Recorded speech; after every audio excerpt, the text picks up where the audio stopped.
Yet I think our kids maybe should become landlords. What do you think? Why? Well, because then they can build wealth while they sleep. Moving forward with the Decker team. Moving forward together with the Decker team. So we're excited that we've created for you free access to over 587 Life's Inside Track episodes where we share insider tips, making house home, how to make the most of your money and do the best you can with it. And the great news is you can get access to it from home, from the office, or on the go. And if you haven't subscribed to our YouTube channel, the Decker Team YouTube channel, you'll want to so that you can get access whenever you want, easily. And so we're going to explore this time, how can we use the equity that we already have, the money that's ours, that's just hanging around not doing any good? How can we use that to set up the next generation for their education or to get a head start? This is really an important topic because, they're starting to say that the coming generation is going to be a generation of renters. Yeah. And so there's even talk of creating a new monopoly board that nobody buys property. You just go around and you keep paying rent.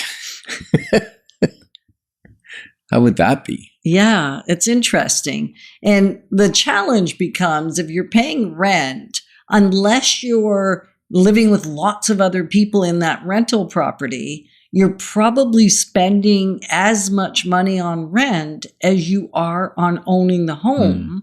Because as we've said in so many other segments and episodes of Life's Inside Track, is you're in essence paying for a mortgage. It's just whose mortgage when you're renting. Because people aren't going, the rents go up as the prices go up or as the value of the real estate change and the cost of owning property changes, so does the rental rates. Maybe not exactly at the same rate, but pretty close. Right. So we're going to compare our son and our daughter-in-law. And it's interesting. We're not comparing them as humans. We're just comparing their strategy around saving for university. Yeah. Yeah. And Ryan, of course, we had a little bit for RESPs, which covered books and different things like that. Amber saved up $10,000 and she came out of university. Now, she stayed a little longer because she did teacher's college as well. And came out with about $60,000 in debt. Right. Ryan, on the other hand, worked in the summer. We covered tuition and books, I think. And for a house, we assisted by signing a mortgage on a rental property, which he then rented to students.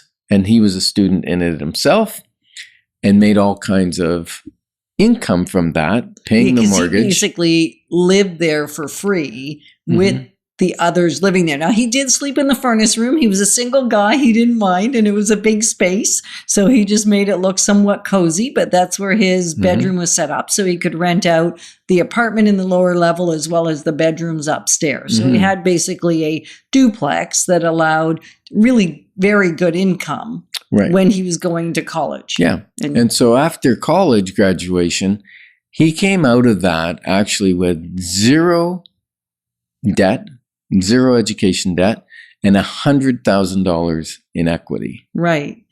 And so that's possible as long as there's somewhere to, he worked in the summers to get his own down payment or most of it. So he had a down payment and that allowed him to set himself up to pay for even part of the education from that. So he didn't actually work a whole lot when he was in college. He let the house do the work. Yeah, absolutely. So we'd like to invite you to be part of our community. And how do you do that? You just send an email to together@deckerteam.com and just in the subject say community. Right? That's all you got to say. And we'll reach back out to you and invite you into our community where you get all kinds of great perks. And we get to know you a little bit better. So that's awesome. Yeah.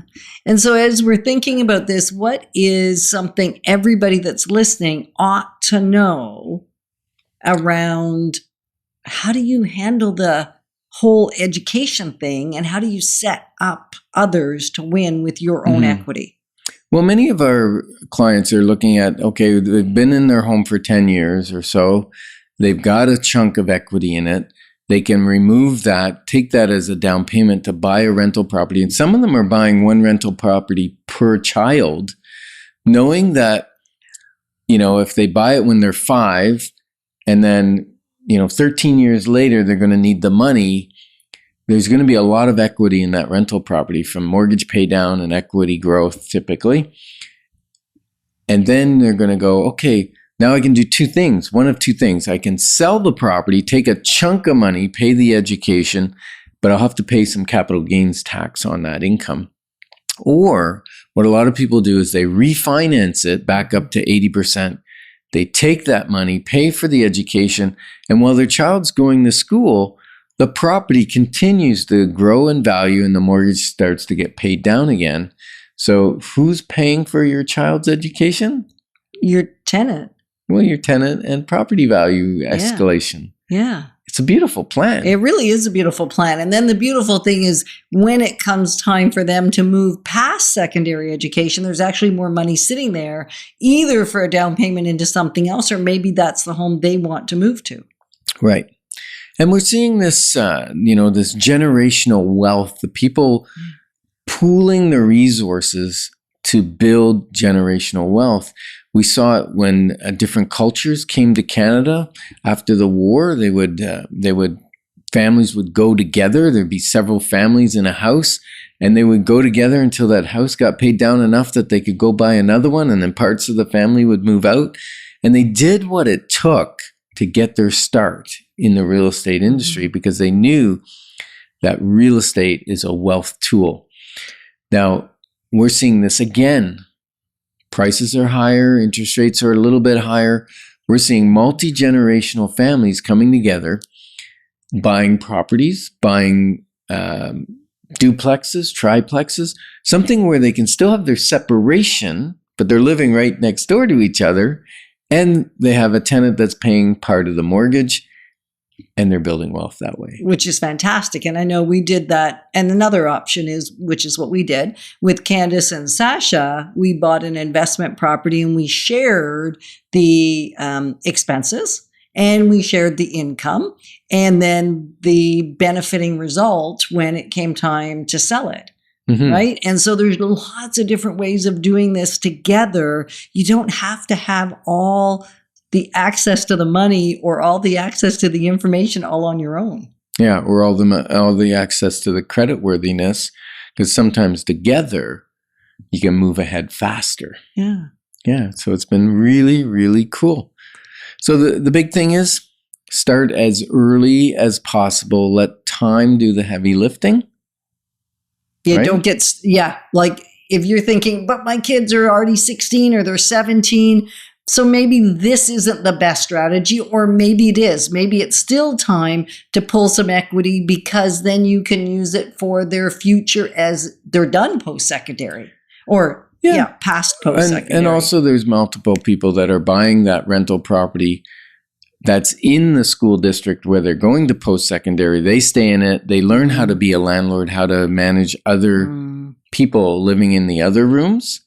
And then you haven't wasted the money of paying for residents for 4 years. Mm-hmm. So you have a quote.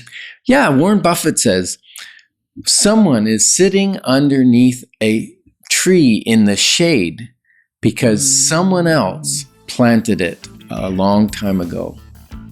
So together we're clarifying your options because your wisdom will flow. Moving forward with the Decker team.